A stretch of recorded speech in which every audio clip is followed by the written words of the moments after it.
కూడా నేటి గీతామృత కార్యక్రమానికి స్వాగతం సుస్వాగతం. జయ శ్రీ రాధారమణ లాల్ కి జయ, జగన్నాథ బలదేవ్ సుభద్రా महारानी की जय, गौर निताय भगवान की जय, जगत गुरु श्री प्रभुपाद की जय, श्री श्रीपाद गुरु महाराज की जय, గ్రంథరాజ్ శ్రీమద్ భగవద్గీత की जय. సో ఈ రోజు మనం చర్చించబోయే అంశము భగవంతుడి ద్వారా.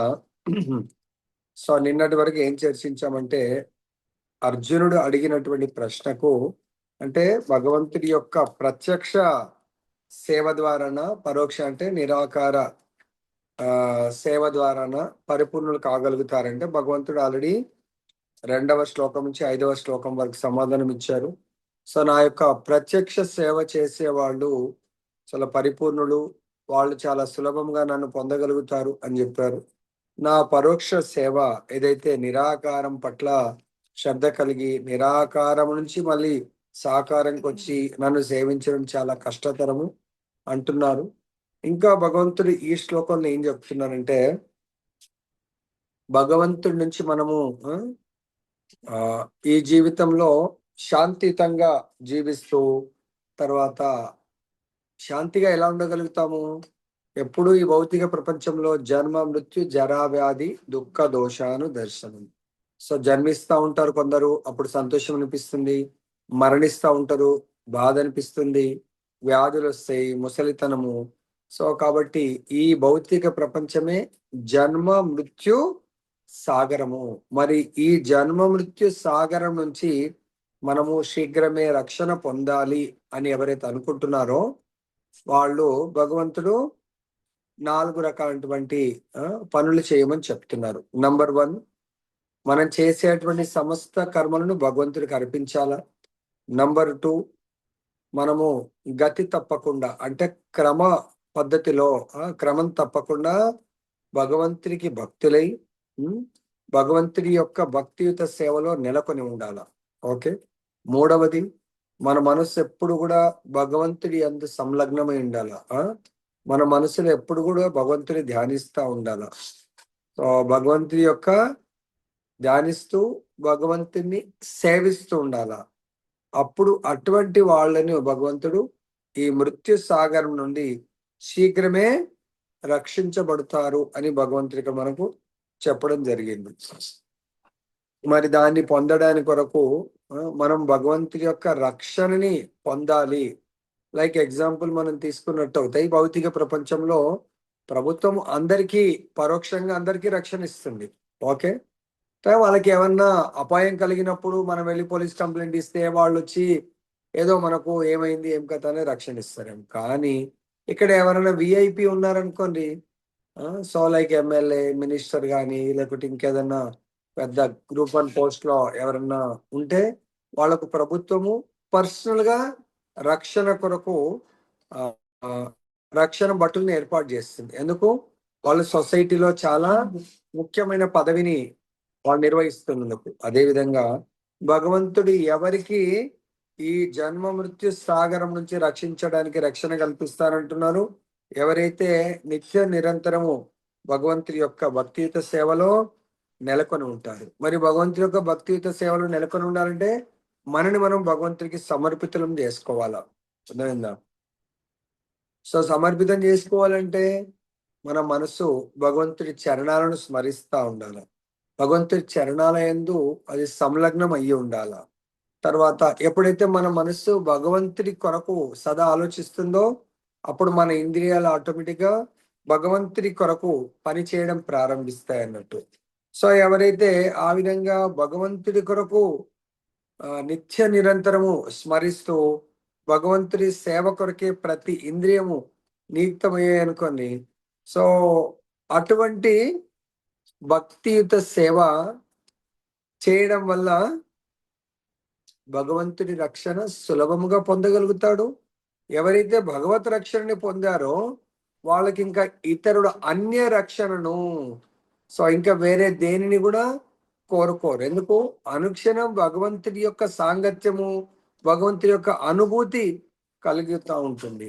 సో మరి వాళ్ళు ఏం చేస్తుంటారు? అలా సపోజ్ ఇప్పుడు ప్రభుత్వము స్పెషల్ ప్రొటెక్షన్ కల్పిస్తుంది అంటే, యాజ్ లాంగ్ యాజ్ వాళ్ళు ఆ ప్రభుత్వానికి చాలా కావలసిన వాళ్ళు, ప్రభుత్వానికి ప్రీతికరమైనటువంటి కార్యం చేస్తున్నారు.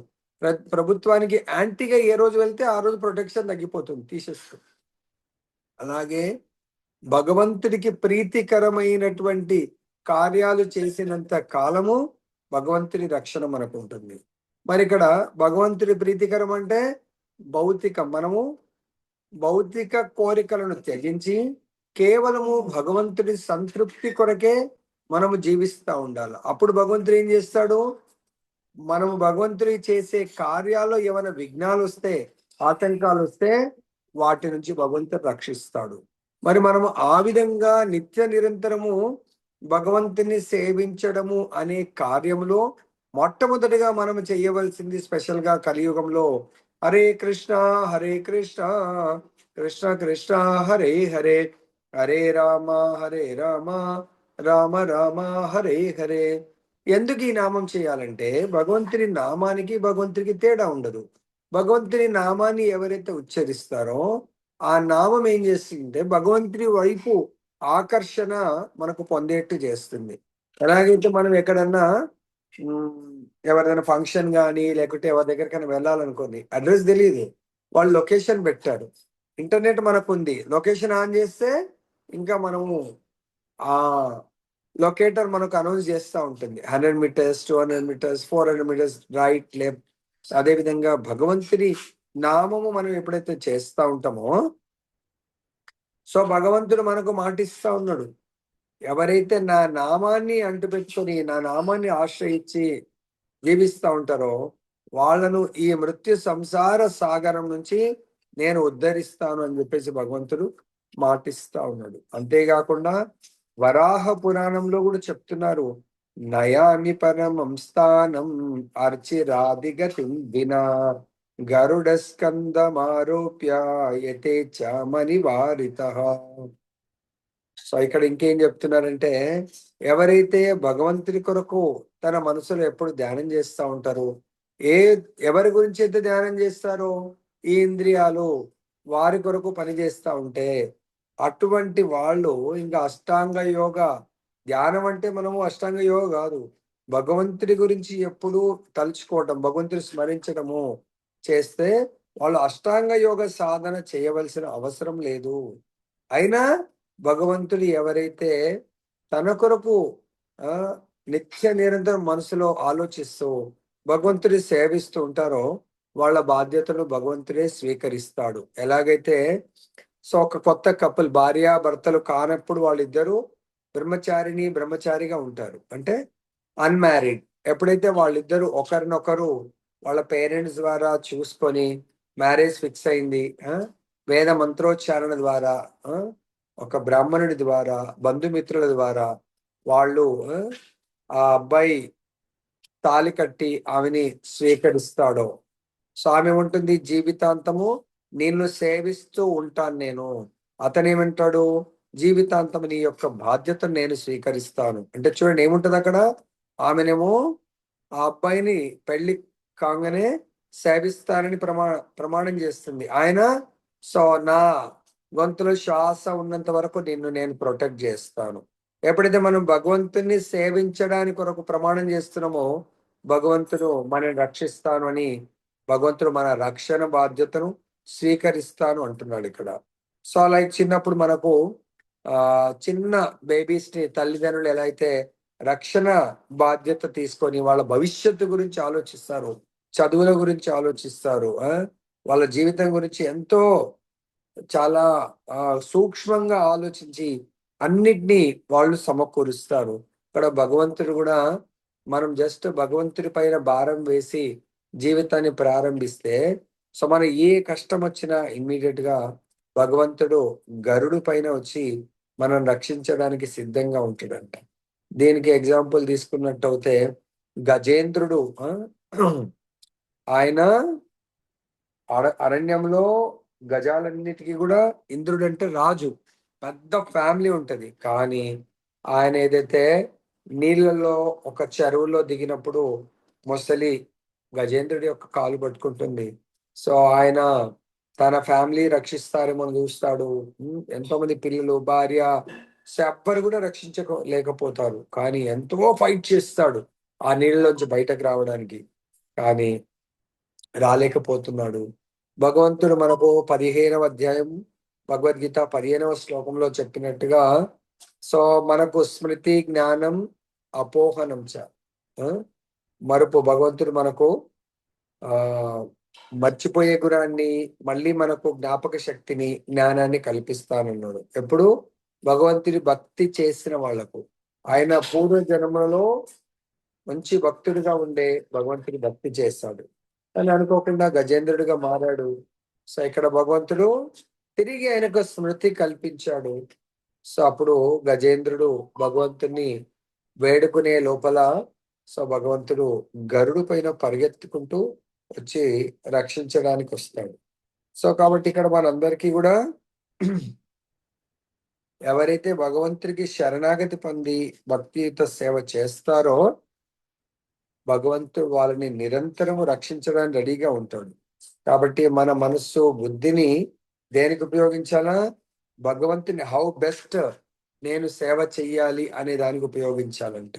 అంతేకాకుండా భగవంతుడు ఇక్కడ నారాయణీయంలో చెప్తున్నారు, 50 సాధన సంపత్తి పురుషార్థ చతుష్టే తయా వినా తదాప్నోతి నరో నారాయణాశ్రయ. సో ఇక్కడ ఏమంటున్నారంటే, మనమందరం, మనుషులందరూ కామ్య కర్మ పద్ధతుల్లో గాని, మానసిక కల్పన ద్వారా జ్ఞాన సాధనలో గాని నెలకొనకూడదు. భగవంతుడు చెప్తున్నాడు, కామ్యకర్మ అంటే ఈ భౌతిక దేహాన్ని, ఈ దేహానికి ఉన్న ఇంద్రియాలను సుఖపెట్టే పద్ధతిలో గాని, లేకపోతే మానసికంగా మన సొంత ఆలోచనలతో గాని, తర్వాత జ్ఞాన సాధన, జ్ఞానం వల్ల గాని భగవంతుని పొందలేము, భగవంతుని యొక్క శరణాగతి పొందలేము, భగవంతుడి రక్షణ పొందలేము. కానీ ఇక్కడ మనం చూసినట్టయితే భగవంతుడు దేన్ని ఇష్టపడతారు? భగవంతుడికి సంపూర్ణ శరణాగతితో భగవద్భక్తుడు అయినప్పుడు దాని ద్వారా మాత్రమే మనం భగవంతుని పొందగలుగుతాము.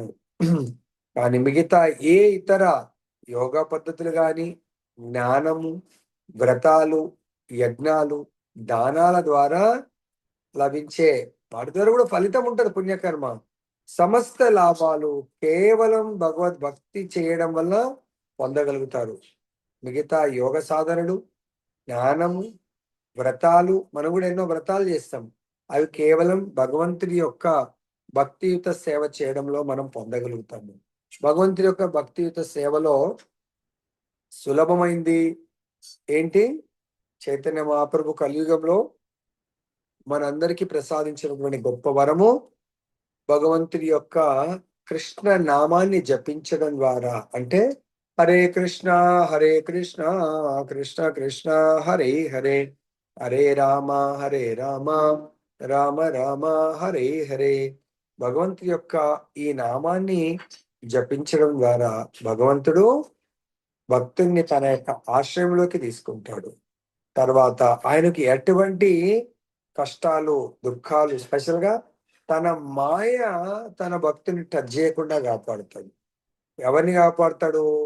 ముఖ్యంగా సర్వధర్మాన్ పరిత్యజ్య మామేకం శరణం వ్రజ అహం త్వాం సర్వ పాపేభ్యో మోక్షయిష్యామి. సంపూర్ణ శరణాగతితో అన్ని ధర్మాలు, నాకు కేవలం భాగవత్ ధర్మం, భగవంతుడే నా సర్వస్వము, భగవంతుడే నా యొక్క యజమాని, భగవంతుడే నా యొక్క నియంత, భగవంతుడే ఆల్ ఇన్ ఆల్ అని ఎవరైతే భగవంతుని ఆ విధంగా భావిస్తూ సేవ చేయాలనుకుంటారో అటువంటి భక్తులను భగవంతుడు రక్షిస్తాడు. అటువంటి స్థితినే ఏమంటారు?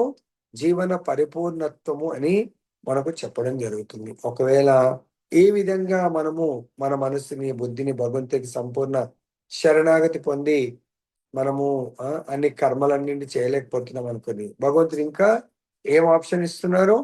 నీ మనస్సుని 8వ శ్లోకంలో నీ మనస్సును స్టేబుల్ గా పెట్టుకో, అటు ఇటు చంచలంగా పరిగెత్తినేయకు. తర్వాత మనసు ఆల్రెడీ పైన చెప్పారు. సో ఇప్పుడు నెక్స్ట్ ఏం చెప్తున్నారు? నీ బుద్ధిని నా కొరకు ఉపయోగించు. మనం ఏం చేస్తున్నాం? మన ఇంటెలిజెన్స్ ని మనం భౌతికంగా ఎలా సంపాదనలో కానీ, బిజినెస్ లో కానీ, మన పిల్లల కొరకు కానీ, ఇంకా ఎన్నో రకాలుగా మన బుద్ధిని ఉపయోగించి సంపత్తిని, పేరు, ప్రతిష్టను సంపాదించడంలో ఉపయోగిస్తున్నాం. దాని కొరకు కాకుండా భగవంతుని బుద్ధిని నా సేవ కొరకు ఉపయోగించు. అప్పుడు నీవు నిస్సందేహంగా నాలోనే సర్వదా నివసిస్తావు. నాలో అంటే భగవంతుడి చింతనలో నివసించడాన్ని కూడా భగవంతుడి లోపల నివసించడము అంటున్నారు. అంటే దాని మీనింగ్ భగవంతుడికి, భగవంతుడి నామానికి తేడా లేదు. ఎవరైతే నిత్య నిరంతరం ఎట్లయితే హరిదాస్ ఠాకూర్ 24 గంటలు భగవంతుడి యొక్క నామజపం చేసేవాళ్ళు, అదేవిధంగా పరీక్షిత్ మహారాజ్ 7 రోజులు కంటిన్యూస్ గా భగవంతుడి యొక్క కథామృతం వినడం జరిగింది. అంబరీష్ మహారాజ్ తన మొత్తం సర్వ అంగాలతో భగవంతుని సేవించడం జరుగుతుంది. ఏ విధంగా? సో భగవంతుని నామజపం చేస్తాము, తర్వాత భగవంతుడి యొక్క ఈ నామాన్ని తన నాలికపై భగవంతుని ఆహ్వానించి హరే కృష్ణ హరే కృష్ణ కృష్ణ కృష్ణ హరే హరే, హరే రామ్ రామ రామ హరే హరే. సో భగవంతుడు ఆచార్యులు చెప్తారు, ఎవరైతే ఈ విధంగా కూర్చుండి భగవంతుడు ఇట్లా కళ్ళు మూసుకొని భగవంతుడి కీర్తన చేస్తున్నారు అనుకోండి, తన ఇలా హరే కృష్ణ హరే కృష్ణ కృష్ణ కృష్ణ హరే హరే, హరే రామ రామ రామ హరే హరే. అలా భగవంతుణ్ణి కీర్తిస్తా ఉంటే భగవంతుడంట ఏ భక్తుడైతే భగవంతుడి యొక్క నామరూప గుణ లీలలను కీర్తిస్తారో అక్కడ స్వయంగా వచ్చి భగవంతుడు నిలబడి వింటా ఉంటాడంట. ఆ భక్తుడి యొక్క ముఖార విందం నుంచి వెలువడే భగవన్ నామాన్ని, తన నామాన్నే వింటా ఉంటాడంట. తర్వాత సో ఒకవేళ భక్తుడు చూసి సరే నేను కూర్చున్నాను భగవంతుడు నిలబడ్డాడు అని చెప్పేసి ఆయన మళ్ళీ నిలబడి గోవింద బోలో హరి గోపాల బోలో, గోవింద బోలో హరి గోపాల బోలో, రాధా రమణ హరి గోవింద బోలో అని ఎవరైతే భగవంతుడి నామాన్ని కీర్తిస్తా ఉంటారో నిలబడి, అప్పుడు భగవంతుడు ఏం చేస్తారంట, అక్కడ ఆ భక్తుడి యొక్క కీర్తనకు అనుకూలంగా డాన్స్ చేస్తూ ఉంటాడంట భగవంతుడు. సో కాబట్టి ఇక్కడ దయచేసి అర్థం చేసుకోండి, అటువంటి గొప్ప సుకృతాన్ని మనం పొందొచ్చు. మళ్ళీ ఇంకా ఏం చెప్తున్నారు, ఇదే నాలికతో భగవంతుడు మన ముందు నిలబడడం కాదు, డాన్స్ చేయగలుగుతాడు. సో అదే నాలుకతో మనం భగవంతుడి యొక్క మహాప్రసాదాన్ని భగవంతుడికి నైవేద్యం పెట్టి మళ్ళీ ఆ ప్రత్యక్ష మనకంటే కీర్తనప్పుడు కనబడతాడో కనబడో తెలియదు మీరు అనుకోవచ్చు, కానీ ఎవరైతే భగవంతుడికి మహాప్రసాద రూపంలో ఆఫరింగ్ చేసి ఆ ప్రసాదాన్ని తీసుకుంటారో అది స్వయం సాక్షాత్ అన్నం పరబ్రహ్మ స్వరూపం మహాప్రసాద రూపంలో వాళ్ళు నాలుక ద్వారా మనం భగవంతుని లోపలికి మనం ఆహ్వానించవచ్చు. తర్వాత ఇంకా ఈ పద్ధతి భగవద్గీతలో ఇతర వేద సాహిత్యంలో ఉపదేశింపబడిన అటువంటి సేవలో నెలకొన్నవాడు అది ఎట్లా అవుతుందని విషయాన్ని అర్థం చేసుకోలేడు. ఇది కేవలం ఎవరంటే అలా అర్థం చేసుకోలేరు, కేవలం భగవద్భక్తులు మాత్రమే అర్థం చేసుకోగలుగుతారు. ఇంకా భగవంతుడు ఆప్షన్ ఇస్తున్నాడు, ఎవరైతే తన మనస్సును క్రమం తప్పకుండా సో భగవంతుడి మీదనే స్థిరపరచాలి, కానీ మనస్సు చంచలము ఇటు అటు పరిగెడుతుంది, ఒకవేళ అలా స్థిరపరచలేకపోతే వాళ్ళకి ఏం చెప్తుంది భగవంతుడు నెక్స్ట్, భక్తి యోగ నియమాలను ఆచరించండి. అప్పుడు భక్తి యోగ నియమాలను ఆచరించడం అంటే భగవంతుని పొందాలి అనే కోరికను మనము డెవలప్ చేసుకోవాలి. సో దీనికి భగవంతుని పొందే మార్గంలో 2 రకాల భక్తి యోగ పద్ధతులను రికమెండ్ చేస్తున్నాను. ఒకటేమో మొదటి నుంచే డైరెక్ట్ భగవంతుడి యొక్క దివ్యమైనటువంటి ప్రేమ ద్వారా ఆ దేవదేవుడైనటువంటి శ్రీకృష్ణుని పట్ల నిజంగా అనురక్తిని పెంచుకోవడం, డైరెక్ట్ ఇంకా భగవంతుని పట్ల ప్రేమ, అనురక్తి, ఆసక్తిని పెంచుకోవడం, ఇది మొదటిది. తర్వాత రెండవది ఏంటంటే భగవంతుడి దివ్యమైన ప్రేమ ద్వారా పరమ పురుషుని పట్ల అనురక్తిని పెంచుకోవడానికి ఇంకొకటి ఏంటంటే కృష్ణుని పైన అనురాగ స్థాయికి ఎండింగ్ లో చేరుకుంటాం అన్నట్టు. అది సో ఎలా, ఫస్ట్ ఎండింగ్ గోల్ వచ్చి భగవంతుడి పట్ల అనురక్తి. మొదటి పద్ధతి ఏమో స్టార్టింగ్ నుంచే భగవంతుడి పట్ల అనురక్తిని పెంచుకోవటం. దీనికి రెండవ పద్ధతిలో ఏమంటున్నారు? ఫస్ట్ ఇంద్రియాలను పవిత్రీకరించుకోవాలా.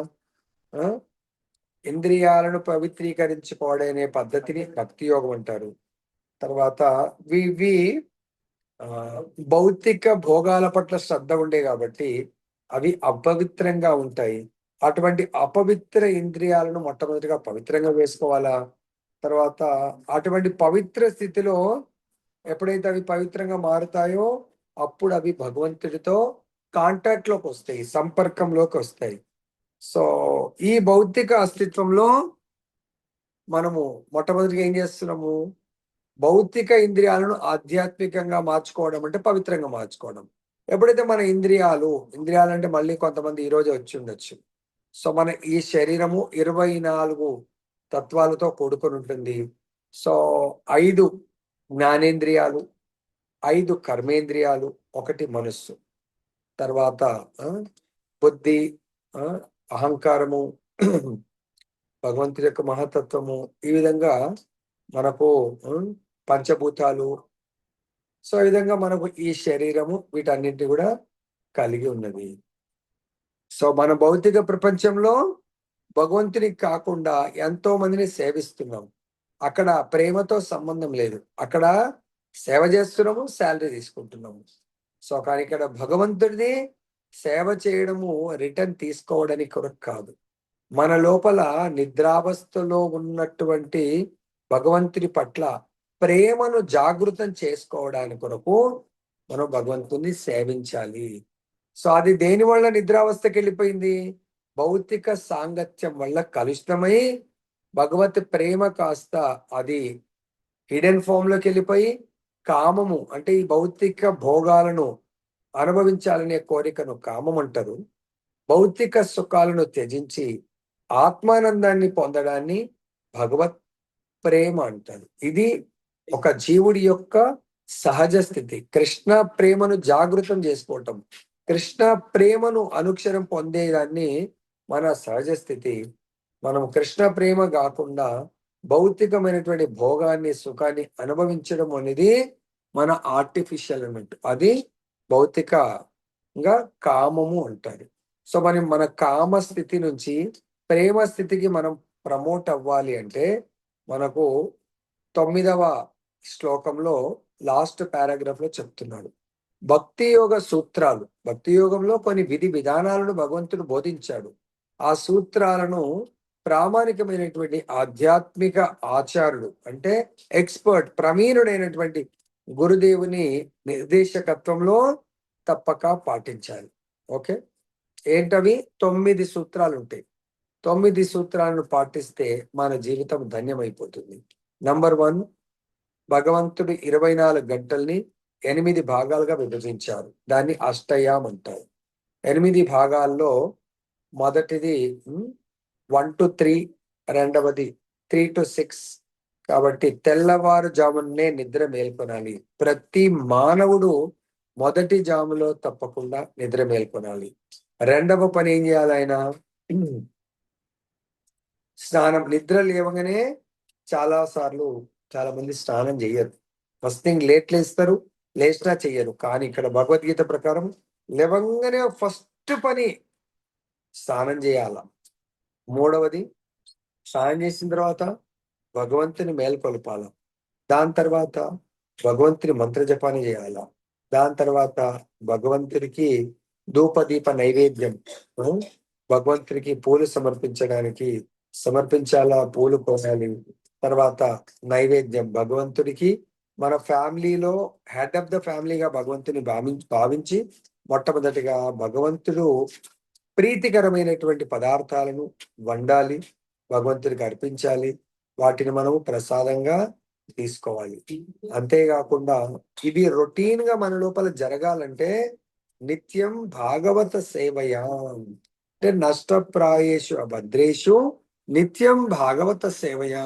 మన లోపల భగవంతుడి పట్ల అంత ప్రేమ లేకపోయే, అంటే ప్రేమని దూరం చేసేటువంటి కారణాలనే అభద్రతలు అంటారు. మనకు సహజంగా భగవంతుడి పట్ల ప్రేమ ఉండాలి, కానీ భగవంతుడి పట్ల కాకుండా భౌతికమైనటువంటి వ్యక్తుల పట్ల, భౌతిక వస్తువుల పట్ల, భౌతిక భోగాల పట్ల ఉంది. దాన్ని మనము తరిమి కొట్టాలి. సో కాబట్టి అది ఎలా సాధ్యమవుతుంది? మనము శుద్ధ భక్తుల నుండి నిత్యము నిరంతరము నిత్యం భాగవత సేవయ, భగవద్గీత భాగవతాన్ని నిరంతరము వినాలి. ఇలా వినడం వల్ల మనకు తెలియకుండా భగవంతుడి పట్ల భగవత్ ప్రేమ స్థాయికి ఆ శ్రవణం మనల్ని చేరుస్తుంది. తర్వాత మనము ఆ శ్రవణము భగవత్ ప్రేమ మనని ఎక్కడికి తీసుకెళ్తుంది? భగవత్ రాజ్యానికి మనని పురోగమించేట్టుగా చేస్తుంది. కాబట్టి ఇక్కడ మనం గుర్తుపెట్టుకోవాల్సింది, సో ప్రామాణికమైనటువంటి ఆధ్యాత్మిక ఆచార్యులు కొన్ని నియమ నిబంధనలు పెడతారు. అవి కూడా శాస్త్ర ప్రకారం. వాటిని మన సొంతంగా పాటించొద్దంట. అవి గురువుగారి యొక్క నిర్దేశకత్వంలో సాధన చేసినప్పుడు, గురువుగారి యొక్క రికమెండేషన్ ద్వారా ఆ యొక్క సాధన అనేది మనని భగవత్ ప్రేమ స్థాయికి తీసుకొని వెళ్తుంది అని మనకు ఆచార్యులు చెప్తున్నారు. ఎవరైతే భగవంతుడి యొక్క ప్రేమని పొందాలా, భగవంతుడి యొక్క 5 రకాల ముక్తుల్లో ముఖ్యంగా భగవంతుడికి సామీప్యంగా ఎవరైతే ఉంటారో సాలోక్యంగా ఉన్నట్టే. తర్వాత ఎవరైతే భగవంతుడికి దగ్గరగా ఉంటారో ఆటోమేటిక్ గా వాళ్ళు ఏ రూపంలో ఉన్నా అది భగవంతుడు ఇష్టపడేది.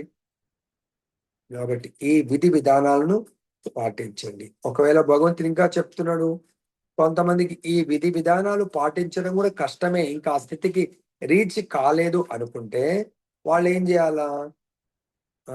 భగవంతుడి కొరకు పని చేయండి. దాని ద్వారా కూడా మనం పూర్ణత్వ స్థితికి మనం ప్రమోట్ కాగలుగుతాము. ఎలా పూర్ణత్వ స్థితికి? మనకు 11వ లాస్ట్ గడిచిన అధ్యాయంలో 55వ శ్లోకంలో మనకు చెప్పారు.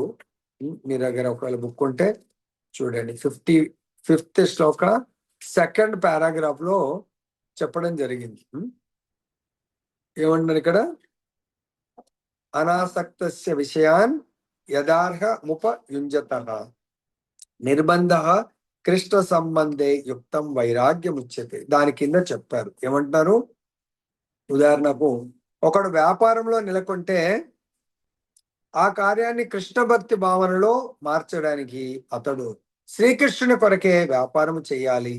తర్వాత ఆ వ్యాపారానికి యజమాని శ్రీకృష్ణునిగా భావించాలి. దాంట్లో వచ్చే వ్యాపార లాభాన్ని మరి యజమాని అనుభవించాలి కదా, కృష్ణుడే అనుభవించాలనుకోవాలా. ఒకవేళ వ్యాపారం చాలా బాగా జరుగుతుంటే, కోట్లాది రూపాయలు ఉంటే, గడిస్తా ఉంటే, దాన్ని అతను ఏం చేయాలా? భగవంతుడికి ఇవ్వడానికి ప్రయత్నం చేయాలి. ఏ విధంగా?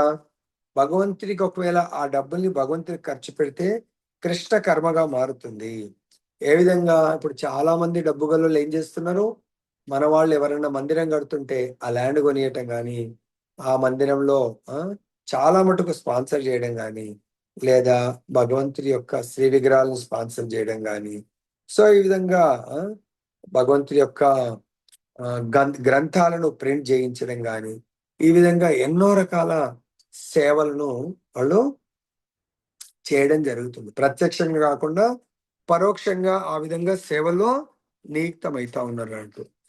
తర్వాత ఇంకా ఏం చేస్తున్నారు? కృష్ణ చైతన్యాన్ని ప్రపంచమంతా ప్రచారం చేయడంలో చాలా మంది భక్తులు నెలకొంటారు, కానీ వాళ్ళ దగ్గర డబ్బులు ఉండవు. ఈ విధంగా ఎవరైతే అలా వాళ్ళ బిజినెస్ వదిలేసి, జాబులను వదిలేసి వెళ్ళలేరో వాళ్ళు ఏం చేయాలా? కృష్ణ చైతన్య ప్రచార కార్యక్రమాలకు తన వంతు సహాయ సహకారాలు అందించాలి. సో వాళ్ళు ప్రతి కార్యంలో తన వంతు సాయం చేయాలి. తర్వాత మనం ఏ కార్యం చేయాలన్నా, ఏదైనా పెద్ద ప్రోగ్రాం చేయాలా, భక్తుల సంఘంలో సంకీర్తన చేయాలా, సపోజ్ ఎగ్జాంపుల్ మనం ఎన్నో ఫెస్టివల్ చేస్తూ ఉంటాము, నరసింహ జయంతి కానీ, కృష్ణాష్టమి కానీ, శ్రీరామనవమి కానీ. దానికి ఏం కావాలండి? ఒక టెంపుల్ కావాలా? మరి టెంపుల్ కావాలంటే స్థలం కావాలా? స్థలం ఉంది, పెట్టుబడి కావాలా? ఈ విధంగా ఎన్నో రకాలటువంటి ఖర్చులు డబ్బుతో కూడుకొని ఉంటుంది. దానికి మనము ప్రత్యక్షంగా భగవత్ సేవ చేయకుంటే కూడా పరోక్షంగా మనము ఈ విధంగా ప్రచార కార్యక్రమంలో ప్రతి టెంపుల్ గోశాల అవసరం. గోశాలని, ఆవులను స్పాన్సర్ చేయండి. గోవులను చూసుకోవడానికి గోపాలులు కావాలంటే వ్యక్తులు కావాలి, వాళ్ళని వాళ్ళ శాలరీ స్పాన్సర్ చేయండి. లేకుంటే ప్రసాదం, ప్రభుపాల వారు చెప్తారు, ప్రతిరోజు ఎంతో మందికి ప్రసాదం వితరణ చేయండి. మరి మనవంతు కర్తవ్యం. ఆ ప్రసాదాన్ని పంచడానికి, ప్రసాదం తయారు చేయడానికి, తర్వాత భక్తులకు ఫెసిలిటీ కల్పించడానికి మన వంతు తన్, మన్, ధన్. తనుతో సేవ చేయండి, మనసుతో సేవ చేయండి, ధనముతో సేవ చేయండి.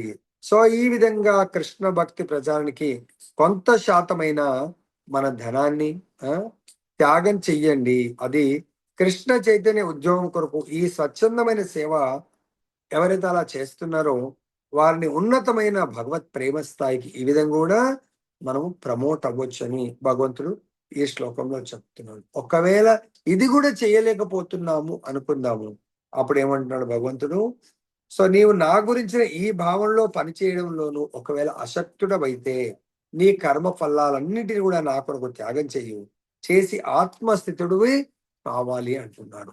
సో ఇక్కడ భాష్యంలో చెప్తున్నారు, సాంఘిక, కుటుంబ, ధార్మిక ఆలోచనల కారణంగా లేదా ఇతర ఆటంకాల కారణంగా ఎవరైనా ప్రత్యక్ష కృష్ణ చైతన్యాన్ని ఒకవేళ చేయలేకపోతే అలా చేసే వారి కొరకు మనము కృష్ణ చైతన్య కార్యకలాపాల పట్ల సానుభూతినైనా మనము చూపెట్టలేకపోతే, కొన్నిసార్లు ఎందుకు వాళ్ళు చాలా మంచి పని చేస్తున్నారు అని సానుభూతి ఎందుకు చూపించలేకపోతున్నాము, మన కుటుంబంలోంచే కొన్నిసార్లు అడ్డంకులు, అభ్యంతరాలు ఏర్పడవచ్చు.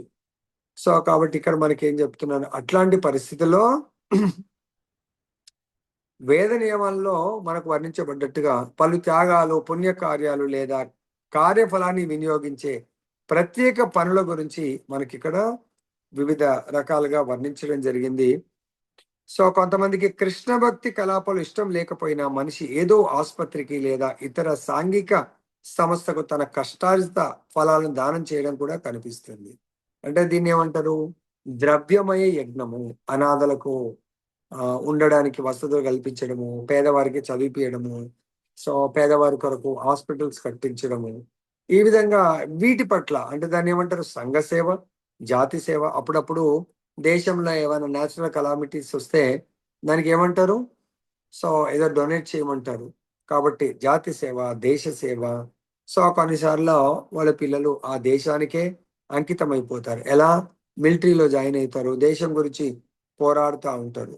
సో ఇక్కడ మనకు భగవద్గీతలు కూడా చెప్తున్నారు 18.46లో, యథ ప్రవృత్తి భూతానాం, అంటే మనిషి పరమ కారణము శ్రీకృష్ణుడే అని తెలియకపోయినా పరమ కారణం కొరకు కొంత త్యాగము చేయడానికి నిర్ణయించుకుంటే ఆ త్యాగం ద్వారా శ్రీకృష్ణుడు పరమ కారణం అని మనము అర్థం చేసుకునే అవకాశం ఉంటుంది. ఫ్యూచర్లో మనము అర్థం చేసుకుంటాము అని మనకు చెప్తున్నారు. ఇంకా 12వ శ్లోకంలో అంటున్నారు, ఇది కూడా నువ్వు ప్రాక్టీస్ చేయలేకపోయినట్టు అయితే ఇంకేం చేయొచ్చు నువ్వు, ఇంకా అంటే ఇక ఫిజికల్ గా మనం డబ్బు ఖర్చు పెట్టడము వాళ్ళ ఇన్వాల్వ్మెంట్ లేదంటే జ్ఞాన సాధనలో అన్న నెలకొనండి. సో కానీ ఇక్కడ ఏమంటున్నారు, జ్ఞానము కంటే ధ్యానం ఉత్తమమైంది, జ్ఞానము కంటే కర్మ ఫలత్యాగం ఉత్తమమైంది అని. ఇటువంటి ఎందుకంటే అటువంటి త్యాగం ద్వారా మనిషి శాంతిని పొందగలుగుతాడు. సో మనం ఎవరన్నా ఇద్దరికి కాంపిటీషన్ జరుగుతుంది అనుకోండి, ఇది నాకు కావాలి, ఇది నాకు కావాలని ఇద్దరు అశాంతికి గురవుతారు. ఎవరో ఒకళ్ళు త్యాగం చేశారనుకోండి, ఆ పొందిన వాడి కంటే ఎక్కువ త్యాగం చేసిన వాడు మనశ్శాంతిని పొందగలుగుతాడు. అర్థమైంది. సో కాబట్టి ఇక్కడ భగవంతుడు మనకి ఏం చెప్తున్నారంటే, ఆ విధంగా త్యాగము చేసిన మనము శాంతిని పొందడమే కాకుండా భగవంతుడి యొక్క కృపకు పాత్రలయ్యే అవకాశం ఉంటుంది. సో ఇక్కడ మనకు 2 మార్గాలు చెప్పాడు, డైరెక్ట్ భక్తి యోగము, ఇంకొకటేమో క్రమ పద్ధతిలో. సో ఇక్కడ క్రమ పద్ధతిలో అనేది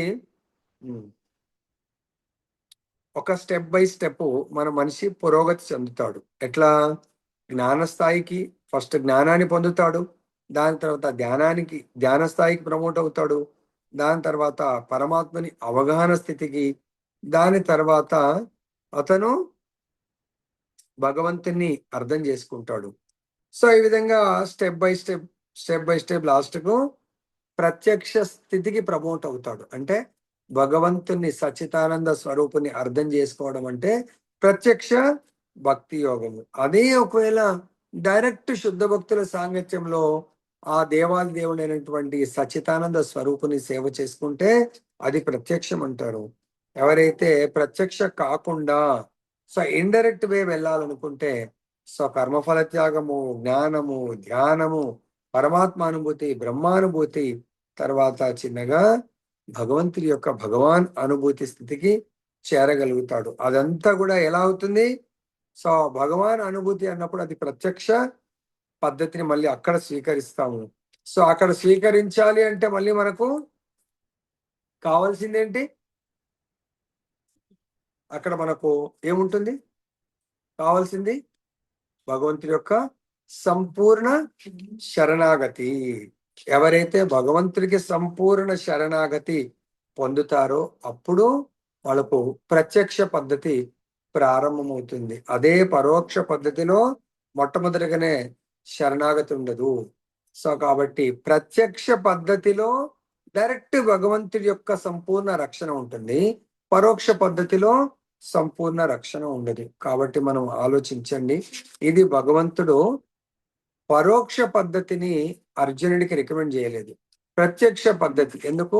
అర్జునుడు భగవంతుడి యొక్క శుద్ధ భక్తుడు, శరణాగత భక్తుడు కాబట్టి భగవంతుడు నాకు ప్రత్యక్షంగా సేవ చెయ్యండి అని రికమెండ్ చేయడం జరిగింది. కాబట్టి ఇక్కడ కూడా మనకు భగవంతుడు ప్రతి ఒక్కడు ప్రత్యక్ష పద్ధతిని స్వీకరించి దేవదేవుడైన శ్రీకృష్ణుని శరణాగతి పొందాలని చెప్పేసి భగవంతుడు రికమెండ్ చేస్తున్నాడు. దీని ద్వారా ఈ రోజు క్లాస్ ద్వారా మనం కూడా తెలుసుకోవాల్సింది ఏంటంటే భగవంతుని అట్లీస్ట్ మన అందరం సాధన భక్తులం కాబట్టి 12వ అధ్యాయము 9వ శ్లోకంలో మనకు సాధన చేయడానికి కొరకు ఒక శుద్ధమైనటువంటి గురువు గారిని శరణాగతి పొంది ఆయన ఆశ్రయంలో ఆయన అడుగుజాడలు నడుస్తూ ఆయన యొక్క ఆదేశాలను మనము పాటిస్తూ భక్తియుత సేవను మనం ప్రాక్టీస్ చేస్తే ఖచ్చితంగా మనకు భగవంతుడు ప్రాక్టీస్ చేస్తున్నప్పుడు శాంతి వస్తుంది. తర్వాత దాంట్లో చరమగతి ఏంటంటే భగవంతుని ప్రాక్టీస్ చేస్తున్నప్పుడు కూడా భగవంతుని ప్రేమను పొందగలుగుతాము. దాని తర్వాత అంతిమంగా భగవంతుడి యొక్క ధామాన్ని మనం చేరుకోగలుగుతాము. దీనికి మీరు ఇది ప్రతి యుగంలో కూడా ఎంతో మంది భక్తుల్ని చూడొచ్చు మనం. సో ప్రహ్లాద్ మహారాజ్ సత్యయుగంలో ఆయన చిన్న బాలుడే భగవంతుడి యొక్క నామము ద్వారా భగవంతుని సేవిస్తూ ఉంటాడు. ఎన్ని కష్టాలు వచ్చినా ఆ కష్టాలు ఆయనకు కష్టంలాగా భావించడు. సో ఆ కష్టాల్లో ఆయన ప్రేమను అనుభవిస్తూ ఉంటాడు. అదే విధంగా మనం చూసినట్టు ప్రతి యుగంలో భగవంతుడి యొక్క భక్తులు కేవలం భగవంతుడికి సంపూర్ణ శరణాగతి పొంది భగవంతుని సేవించాలనుకుంటారు. వాళ్ళు సో జీవించుండగా శాంతి తర్వాత ఆనందంతో జీవిస్తారు. ఫైనల్ గా మళ్ళీ భగవద్ధాం వెళ్ళగలుగుతారు. సింపుల్ ఎగ్జాంపుల్, 500 years కింద హరిదాస్ ఠాకూర్ గారు ముస్లిం ఫ్యామిలీలో పుట్టి భగవంతుడి యొక్క హరినామ్ ప్రభు యొక్క శరణాగతి పొందుతారు, శరణ ఆశ్రయాన్ని పొందుతారు. 3 లక్షల నామాలు ప్రతిరోజు చేస్తారు. అంతిమంగా ఆయనకు నామము చేస్తున్నప్పుడు ప్రతిరోజు భగవత్ ప్రేమని అనుభవించేవాడు. ఎవరికి వాళ్ళు ఆ అనుభూతిని పొందాలి. తర్వాత అంతిమంగా ఆయనకు దొరికింది ఏంటి? భగవత్ ప్రేమ. తన యొక్క శ్వాస వదిలేసే సమయంలో భగవంతుడు స్వయం చైతన్య మహాప్రభు దేవాది దేవుడు సాక్షాత్ పరబ్రహ్మం ఆయన యొక్క దివ్యమంగళ దర్శనం చేసుకుంటూ భగవద్ధాం వెళ్ళడం జరుగుతుంది. అదే విధంగా ద్వాపరయుగంలో భీష్మ పితామహుడు తన యొక్క లైఫ్ అంతా కూడా చతుర్భుజ రూపాన్ని, తన ఆరాధ్య దైవాన్ని ఆయన విష్ణు సహస్ర నామాల ద్వారా సేవిస్తూ తన జీవితాన్ని గడుపుతాడు. అంతిమంగా భగవంతుడు ప్రతిఫలాన్ని ఏమిచ్చాడు? ఎవరైతే ఆ విధంగా భగవత్ శరణాగతి పొంది జీవిస్తారో తన శ్వాస వదిలేసే సమయంలో సాక్షాత్ కృష్ణ భగవానుడు ద్విభుజ శ్యామసుందరుడు వచ్చి ఆయన ఆరాధ్య దైవాన్ని కోరుకోవడం వల్ల చతుర్భుజ నారాయణ రూప దర్శనాన్ని ఇస్తాడు.